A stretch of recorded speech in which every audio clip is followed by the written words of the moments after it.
बहनों की लालची भाभी। करिश्मा, रेशमा और मनीषा 3 बहनें हैं। उनका एक भाई भी है, मयंक। मयंक अपनी बहनों को बहुत प्यार करता है, लेकिन मयंक की पत्नी सविता इस मामले में मयंक से बिल्कुल ही अलग है। वो अपनी ननदों का जितना बुरा कर सकती है उतना बुरा करती ही रहती है और अपनी ननदों पर हुक्म भी चलाती है। करिश्मा, करिश्मा, तुमने अभी तक नाश्ता नहीं बनाया? तुम्हारे भैया को ऑफिस जाने में देर हो रही है। हाँ भाभी, बस अभी बनाती हूँ। करिश्मा, तुम ये ढीलापन छोड़ दो। कल को पराये घर जाना है। वहाँ अगर तुम इस तरह से काम करोगी तो लोग क्या कहेंगे कि माँ ने और भाभी ने कुछ सिखाया नहीं। और तुम्हारी दोनों बहनें कहाँ हैं? अब रेशमा मार्केट गई है और मनीषा सो रही है। क्या? सुबह के 8 बज रहे हैं और ये महारानी अभी भी सो रही है? ये कहते हुए सविता अपनी सास दुर्गा देवी के पास जाती है। माँ जी, देख रही हो अपनी बेटियों के तौर तरीके? क्या हुआ बहू, सुबह सुबह क्या कर दिया मेरी बेटियों ने? अरे एक तो अभी अभी उठकर किचन में गई है, दूसरी सुबह सुबह बाहर चली गई और तीसरी अभी तक सो रही है। क्या करूं मैं इन तीनों का, मैं तो परेशान हो गई हूँ। जा जाकर उठा उसे और रेशमा से मैं बात करती हूँ। सविता सीधा मनीषा के कमरे में जाती है और उससे कहती है, महारानी जल्दी उठो, सूरज सर पर आ गया है। भाभी थोड़ी देर और सोने दो ना, मैं रात को लेट सोई थी। वो क्या ना, यूनिट टेस्ट चल रहे हैं। शराफत से उठती है या नहीं, या फिर पानी की भरी बाल्टी डालूं तेरे ऊपर? नहीं नहीं भाभी, मुझे बिस्तर में नहीं नहाना, उठती हूँ मैं। मनीषा जल्दी से उठकर बाथरूम में चली जाती है। सभी आराम से बैठकर नाश्ता कर रहे होते कि तभी रेशमा बाजार से हाथ में सामान लिए आ जाती है। रेशमा को देखते ही सविता उस पर बरस पड़ती है। लो, आ गई महारानी। ऐसा भी क्या सामान लाना था जो सुबह आंख मलते ही बाजार की तरफ रवाना हो गई?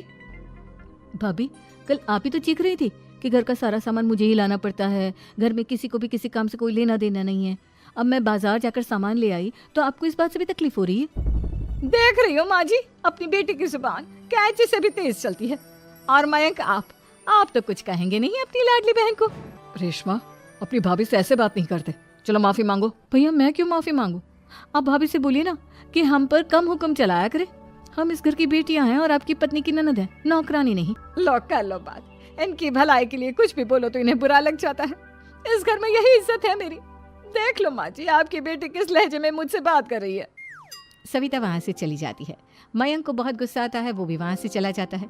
फिर करिश्मा रेशमा को समझाती है, रेशमा, तुम्हें भाभी से माफी मांग लेनी चाहिए थी ना। लेकिन दीदी, मैंने कुछ किया ही नहीं, तो मैं माफी क्यों मांगू? हाँ का रेशमा दीदी जैसे ही घर में आई, भाभी ही उन पर चिल्ला रही थी। हाँ, मैं मानती हूँ कि गलती भाभी की थी। मैं तो इसलिए बोल रही हूँ कि भाभी ने माँ को तो पूरी तरह अपने वश में कर लिया है। वो हमारी बात सुनती ही नहीं। मयंक भैया हमारे लिए हमेशा खड़े रहते हैं, इसलिए उनकी बात का मान तो तुम्हें रखना चाहिए था ना। कोई फायदा नहीं दीदी, कुछ दिनों की बात और है, भाभी उन्हें भी हमारे खिलाफ भड़का देंगी। फिर वो भी माँ की तरह हमारी किसी बात का विश्वास नहीं करेंगे। इसी तरह सविता अपनी तीनों ननदों को किसी न किसी बात पर परेशान करती रहती थी। एक दिन मयंक अपनी तीनों बहनों के लिए गिफ्ट लाया।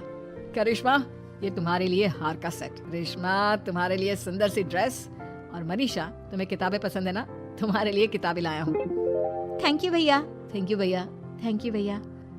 करिश्मा, तुम्हारा नेकलेस कितना सुंदर है, ये भैया कहाँ से ले आए होंगे?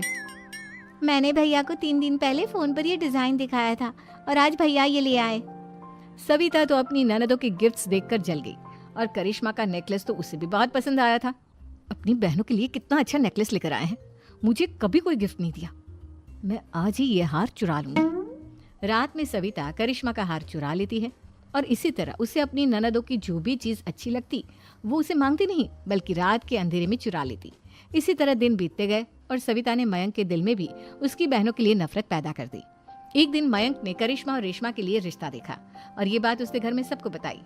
माँ, करिश्मा और रेशमा के लिए बहुत अच्छा रिश्ता आया है, वो लोग कल इन्हें देखने आ रहे हैं। आप और सविता मिलकर सारी तैयारी कर लेना। ये सुनकर करिश्मा और रेशमा खुश हो जाती हैं, लेकिन सविता सोचती है, अगर इन दोनों बहनों की शादी हो गई तो घर और बाहर का काम कौन करेगा? मनीषा तो 1 नंबर की कामचोर है, उससे तो किसी बात की उम्मीद लगाना ही बेकार है। मुझे इस शादी को रोकना होगा। अगले दिन सभी लड़के वालों के स्वागत की तैयारी करने में लगे होते हैं। तभी मयंक अपनी बहनों से आकर कहता है, तैयार हो गई तुम दोनों? देखो, दोनों लड़के बहुत अच्छे हैं, मैं कोई कसर नहीं छोड़ना चाहता, इसलिए तुम उनके सामने अच्छे से बिहेव करना और अपनी भाभी से लड़ने मत लग जाना। करिश्मा, तुम वो नेकलेस पहन लो ना जो मैं तुम्हारे लिए लाया था। भैया मैं बहुत देर से वो नेकलेस ढूंढ रही हूँ लेकिन मुझे मिल ही नहीं रहा। क्या तुमने नेकलेस खो दिया? तुम्हें पता भी है वो कितना महंगा था। तुम कोई काम ढंग से नहीं कर सकती। मयंक गुस्से में वहां से चला जाता है। थोड़ी देर बाद लड़के वाले भी आ जाते हैं। वो दोनों बहनों को पसंद कर लेते हैं और रिश्ता पक्का हो जाता है। लेकिन सविता के दिमाग में तो कुछ और ही खिचड़ी पक रही थी। वो पंडित जी के पास करिश्मा की कुंडली लेकर जाती है और उन्हें पैसे देकर करिश्मा की कुंडली बदलवा देती है। जब लड़के वालों के पास करिश्मा की कुंडली जाती है तो वो दुर्गा को फोन करते हैं। बहन जी, हमने करिश्मा की कुंडली अपने पंडित जी को दिखाई थी। आपकी बेटी की कुंडली नहीं बल्कि दोषों का पिटारा है। देखिए, मैं और मेरे पति इन सब बातों में बहुत विश्वास करते हैं, इसलिए हम आपकी बेटी से अपने बेटे की शादी नहीं करा सकते। इस तरह करिश्मा का रिश्ता टूट जाता है और सभी घर वालों को बहुत दुख होता है। अब कविता सोचती है, चलो करिश्मा का तो रिश्ता टूट गया, अब रेशमा का भी रिश्ता तोड़ना है। क्या करूं? अब सविता आवाज बदलकर किसी अननोन नंबर से रेशमा के होने वाले ससुराल में फोन करती है। हेलो, मैं कौन हूँ कौन नहीं ये आपके लिए जानना जरूरी नहीं। बस इतना सुन लो कि रेशमा का 2 साल से किसी के साथ अफेयर चल रहा है। बस रेशमा का रिश्ता तोड़वाने के लिए सविता का इतना कहना काफी था। अब रेशमा का भी रिश्ता टूट गया। मयंक और दुर्गा देवी ने रेशमा को खूब खरी खोटी सुनाई और उससे बार बार उस लड़के के बारे में पूछने लगे। आप दोनों मुझे क्यों परेशान कर रहे हो?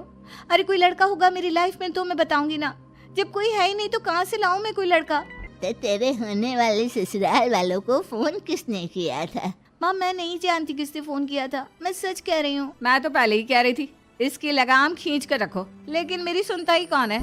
आप चुप रहिए भाभी, ये सब आपका ही किया धरा है।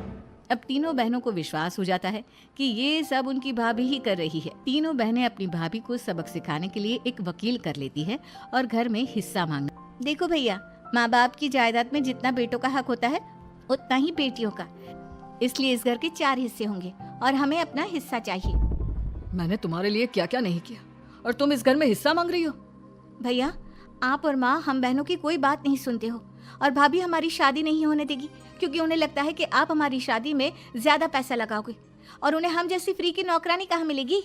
तो हम भाभी के साथ तो रह नहीं सकते, हम बहनों को अपना हिस्सा चाहिए। अरे तुम्हें शर्म आनी चाहिए अपने भाभी पर ऐसा इल्जाम लगाते हुए। वो तुम्हारे बारे में कितना सोचती है। हाँ माँ, भाभी हमारे बारे में बहुत सोचती है। दिन रात बस यही सोचती रहती है कि किस तरह से अपनी तीनों ननदों को परेशान करूं और कभी मुझे पढ़ने भी नहीं देती। दोनों बहनों का रिश्ता भी तो इन्होंने ही तोड़वाया है और रात में हमारे कमरे में आकर हमारी चीजें भी चुराती हैं। इसी तरह सविता की तीनों ननदें अपनी बात पर अड़ी रही। अब कोर्ट में तारीख भी शुरू हो गई। जब सविता को लगा कि उसकी तीनों ननद इतनी आसानी से नहीं मानने वाली, तो उसने अपने पति और सास को सारी सच्चाई बता दी और अपनी तीनों ननद से माफी मांगी। मयंक और दुर्गा को भी अपनी गलती का एहसास हो गया। अब सविता खुद करिश्मा और रेशमा के लिए अच्छा रिश्ता ढूंढती है और उनकी शादी करवाती है।